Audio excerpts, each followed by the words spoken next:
Eyewitness News, your Weather Authority app from your app store today. Now, from your Weather Authority, meteorologist Ron Rhodes.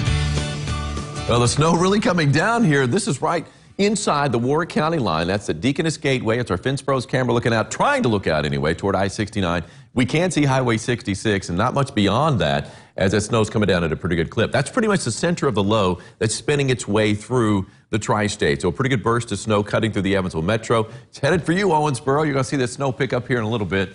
And also Newburgh, already starting to see a little bit there. Of course, you know, not too far from Newburgh here, Deaconess Gateway.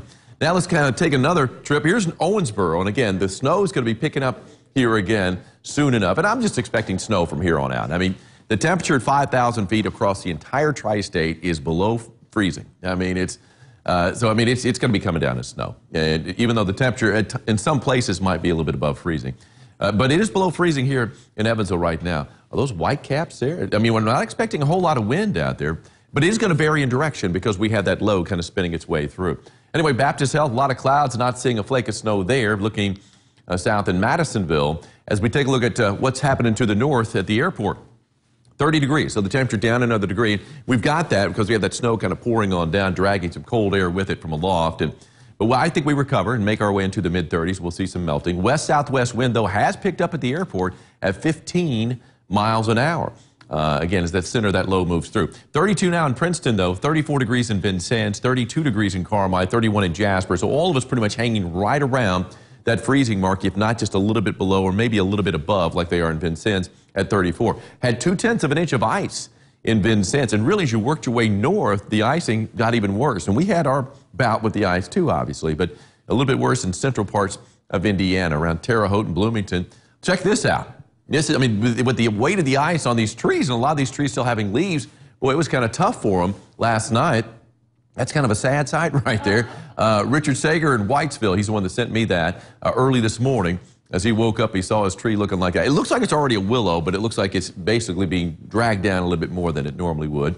Oh, this is a great shot here. This is from Appy Tanner Woodward, right on the Davis-Hancock County line is where her place is. And you can see how well it's like. Now, I love the evergreen with the ice and the snow. It looks wonderful. It looks very winter wonderland-esque.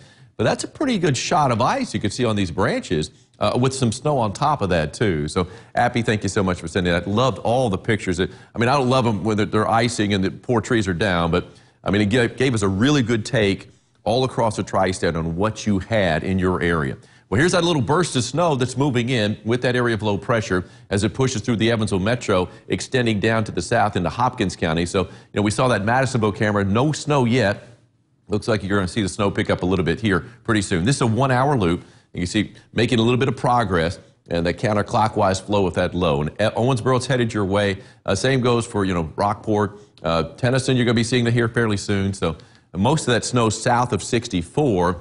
North of 64 is still seeing a few returns up there, but at least the heavier snow is down to the south. And as we kind of zoom out and show you the big picture, I mean, the bulk of this system is well to our east. But look at the counterclockwise flow. There's the center of the low, and it's pretty much sitting right on top of the tri-state. If you suffer aches and pains, you know, maybe headaches when that pressure is low, you're going to be feeling it over the next few hours with that low pretty much right on top of us. But look at the mess they've got off to the east. Although it's mainly rain in eastern Kentucky, you're talking about quite a bit of frozen precipitation up to the northeast as that low continues to turn its way through the Ohio Valley. Future tracker. Here is that burst of snow as it moves through the tri-state and kicks off to the east. We're going to see just a few flakes out there at the end of the day, maybe a few flurries by 5 o'clock. And then we're going to start to see some clearing after the sun goes down, of course. And we've got pretty much a clear sky tonight. The temperature is going to be tumbling down into the upper 20s. So if we have wet roads out there, and a lot of the roads are in pretty good shape, although the snow is not going to help out a whole lot, but a lot of those roads are in shape, they would be refreezing tonight as that temperature drops lower than where it is today. So that could be a concern for our Friday morning, any wet roads refreezing. And there we are. You can see plenty of sunshine awaiting us for our Friday and a warmer day, too. Mid-30s today, though. We recover after this little bit of snow that's moving through the tri-state, at least through the Evansville Metro right now. A lot of clouds and a northwest wind or north wind shifting to the west for the most part. It's going to vary, though, with that low moving through at around 5 to 15 miles an hour. Mid-40s tomorrow. We've got plenty of sunshine for our Friday. I think Saturday's the best day of the week as we hit close to 50 degrees. Some locations could hit 50. I'm calling it 49, though, here in Evansville. Could see a few drops of rain and a few flakes of snow on Sunday afternoon into Sunday evening. Well, we've got Joe Bird out there in Storm Tracker. You've logged a lot of miles in Storm Tracker today, Joe. How's it going out there on the roads right now?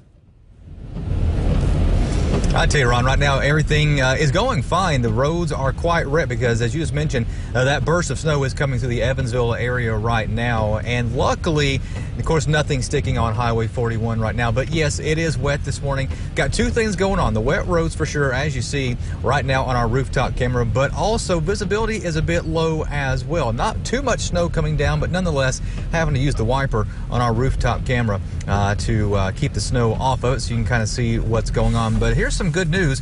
As of about 6 o'clock this morning, so basically between midnight and 6 o'clock, maybe even 6:30 this morning, we did not have any slide-offs that in the Indiana area, none that the Indiana State Police had to respond to. But by around 6:30 or so, we did have a slide-off on Big Cynthiana Road. But you can see right now, even the salt trucks are still out right now, salting some areas that may be a little too slick for folks to be driving on. That is the City of Evansville salt truck that we just passed, but NDOT has been out as well. The Kentucky Transportation Cabinet has been out, and they actually started ramping up at 5 o'clock this morning. They kept a few people on staff down in Kentucky in the far northern counties right along the Ohio River until 5 o'clock this morning, until when they really started ramping things up. But even here we are right now, kind of on a side road, Washington. You see really nothing going on, hardly any snow to talk about, but the concern is, as you just said, Ron, that we could see a little bit of this refreezing tonight. Now, it kind of really depends how much salt is on the road, because as we know, salt water actually takes a lower temperature than 32 degrees to freeze. So we might fall below 32 overnight tonight, which we will, and it may stay as liquid water. But again, if we keep falling in even more, then that will be a concern for tomorrow morning. And Ron, as you know, I'll be on the roads tomorrow morning once again checking things out. Thank you very much, Joe. Joe logging a lot of hours and a lot of miles in Old Storm Tracker this week, no doubt about that. We're going to be right back with some great food from two great chefs right after this. Stick around for more Lifestyle.